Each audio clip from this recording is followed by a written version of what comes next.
Student, अब अपन linear inequality में in equation के ग्राफ कैसे बनाएंगे ये सीखेंगे।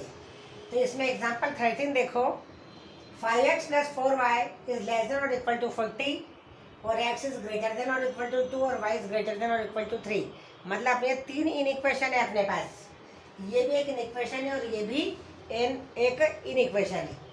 अब 5x + 4y लेस देन और इक्वल टू 40, इसको यदि अपने को ग्राफ पर बताना है तो अपन इसको 5x + 4y is equal to 40 लेने अपन, इस लाइन के हिसाब से अपन ले लें। अब अपन ने यदि x बराबर 0 रखा तो 0 हो जाएगा, तो 4y बराबर 40, तो ये आ गया y बराबर 10। तो एक तो आ गया 0 और 10, एक पॉइंट आ गया 0 10। इसका मतलब यदि x वाला 0 है तो ये वाला पॉइंट y एक्सिस पर होगा, इस बात का ध्यान रखना। अब अपन y बराबर 0 रखेंगे तो 5x बराबर कितना आ जाएगा 40, क्योंकि y क्या हो जाएगा उस समय 0। तो 5x बराबर 40, तो x बराबर कितना आ गया 8, तो ये वाला पॉइंट कौन सा आ गया 80। जब ये दो पॉइंट आ जाते हैं, ये x बराबर 0 तो ये y एक्सिस वाला पॉइंट है और ये x एक्सिस वाला पॉइंट है। तो x एक्सिस पर क्या है, ये 80 है और y एक्सिस पर 0 10। इन दोनों पॉइंट को मिलाया तो ये वाली लाइन अपने को मिलने वाली है। अब अपने को देखना है कि इसका लोअर पार्ट अपना आंसर रीजन है कि उसका ऊपर वाला अपर वाला पार्ट है। तो इसके लिए अपन देखें,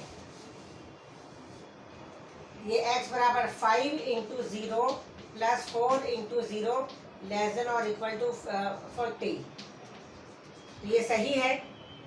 ये भी 0 आ गया, ये 0 आ गया, तो 0 लेस देन 40, मतलब ये सही है। इसका मतलब ओरिजिन इसको सेटिस्फाई कर रहा है अपने रीजन को, मतलब ओरिजिन इस इन इक्वेशन को यदि सेटिस्फाई कर रहा है तो ओरिजिन कौन से रीजन में, इसके ओरिजिन ये है।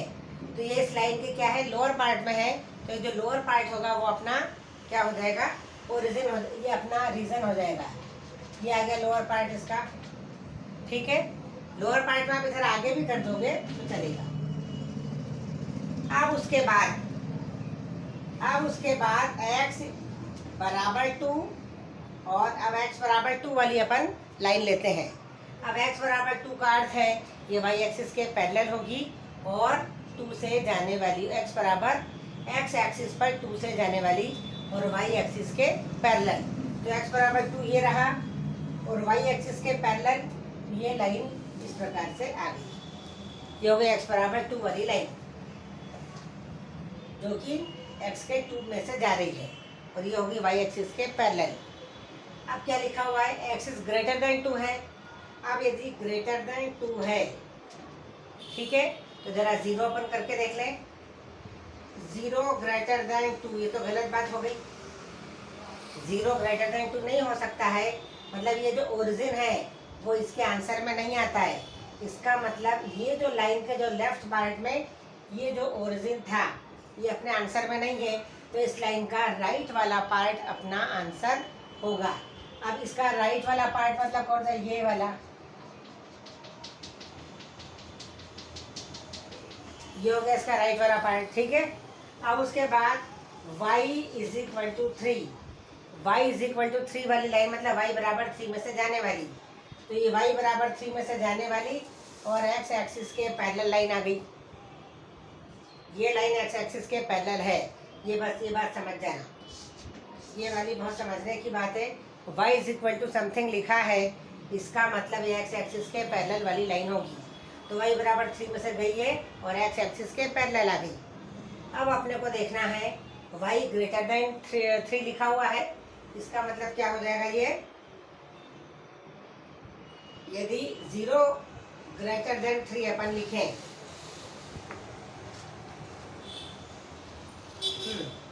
अब ये 0 ग्रेटर देन 3,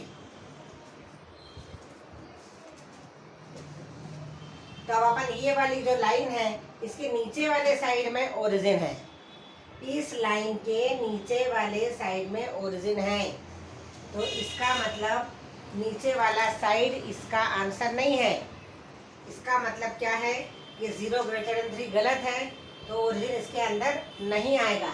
तो मतलब इस वाली जो लाइन है इसका अपर पार्ट इसका आंसर है, तो इसका अपर वाला पार्ट इसका आंसर है।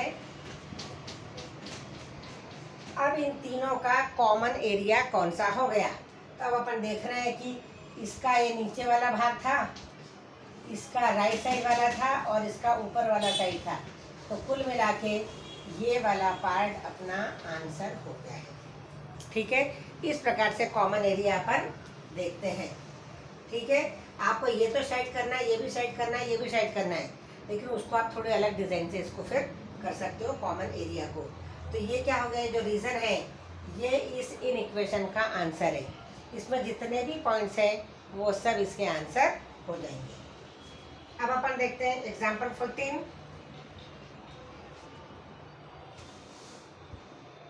ये जो एग्जाम्पल 14 है इसमें 8x + 3y लेस देन और इक्वल टू 100 और x इज ग्रेटर देन और इक्वल टू 0 और y ग्रेटर देन और इक्वल टू 0। अब इसका क्या अर्थ है? ये जो दोनों दिए हैं x ग्रेटर देन 0 और y ग्रेटर देन 0, इसको मैं अलग से बताती हूँ।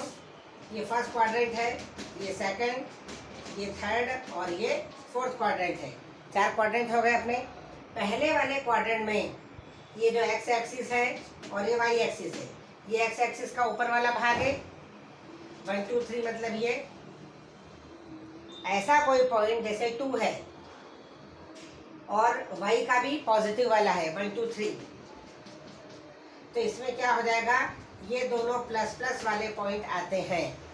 ठीक है, दोनों प्लस प्लस वाले, मतलब x भी ग्रेटर देन 0 है और y भी ग्रेटर देन 0 है। x भी पॉजिटिव है और y भी पॉजिटिव है, इसका अर्थ है मतलब हमारा जो आंसर है वो दोनों पॉजिटिव में आ रहे हैं। तो इसका मतलब हमारा जो आंसर है वो किस में आ जाएगा, प्लस प्लस, मतलब फर्स्ट क्वाड्रेंट में आंसर आने वाला है।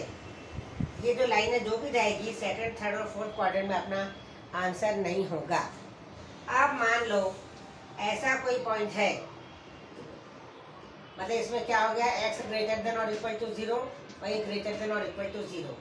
यहाँ क्या हो रहा है, ये x तो निगेटिव आ गया, -2 -3 ये -1 -2 -3 आ गया और ये प्लस है।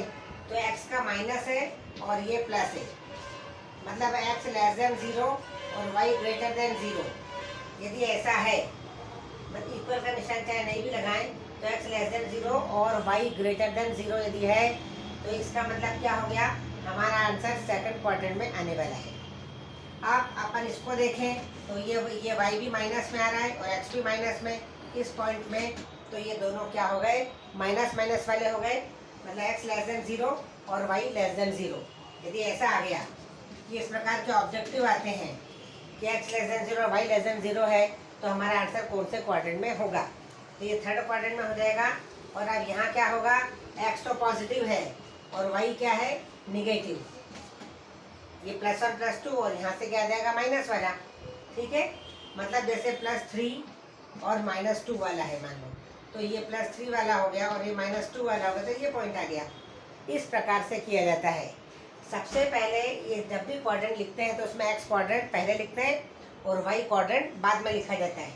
तो ये उस समय क्या होगा, ये फोर्थ क्वाड्रेंट में हो गया। तो ऐसे ऑब्जेक्टिव आते हैं कि x less than 0 y greater then 0, ये x less than 0 y less than 0, तो हमारा आंसर कौन से क्वाड्रेंट में आएगा। अब इसमें क्या होगा, इस सवाल में इन इक्वेशन तो एक ही दी है, लेकिन इसके हिसाब से अब हमको समझ में आ गया है कि हमारा फर्स्ट क्वाड्रेंट में आंसर आने वाला है। अब पहले वाले में 8x + 3y = अपन 100 लिखते हैं। इस लाइन को अपन पहले बना लें। First withdraw this line. अब x बराबर 0 रखें तो y बराबर कितना आ गया, 100/3 और y बराबर 0 रखें तो x बराबर 8x बराबर 100, तो उस समय x बराबर क्या आ गया, 100/8। अब ये 100/3 मतलब कितना हो गया, ये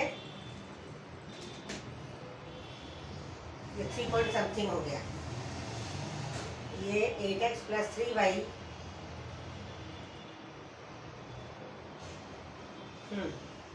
ये 100/3 है, ये 33.3 आ जाएगा। ठीक है, ये आ जाएगा 33.3। एक मिनट, ये 100 है और ये 3 है, ये 9, फिर आ गया 3, इस प्रकार से ये 33.3 आ गया। और 100/8 मतलब कितना हो गया? 100 में 8 से अपन डिवाइड करें तो ये 1 आ गया, और ये 2 है तो 12 पॉइंट समथिंग आ जाएगा। ये 8 दूनी 16 और ये 4 बचा 12.5। ठीक है, ये आ गया 12.5। अब अपन देखें इसका, जब हमको बनाना है तो 33.3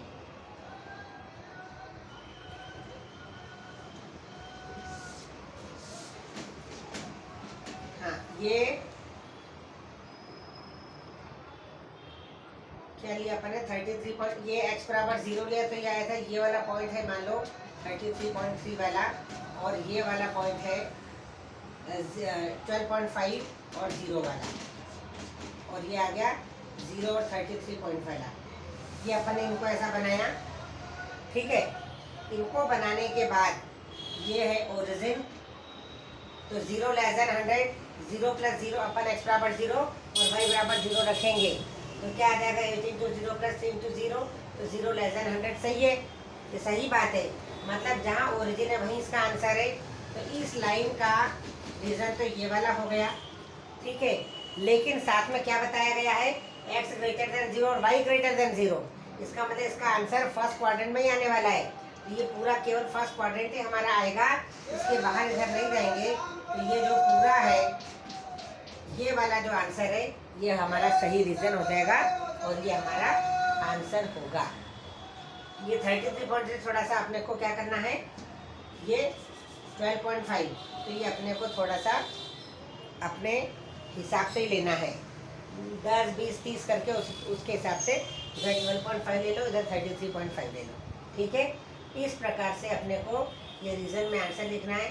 और पहले ये जो अपन लाइन को ड्रॉ करते हैं उसके आपको वो लिखना पड़ेगा। सपोज x बराबर 0 तो y बराबर ये है, और 2 आपको ये कोऑर्डिनेट आ जाएंगे, वो कोऑर्डिनेट आप लिखिए और उसके बाद इसको ड्रॉ कीजिए। फिर बताइए कि x greater then 0 y greater then 0 है, तो इसका मतलब हमारा आंसर फर्स्ट क्वाड्रेंट में आने वाला है। और ये हो गया हमारा सॉल्यूशन रीजन। ठीक है।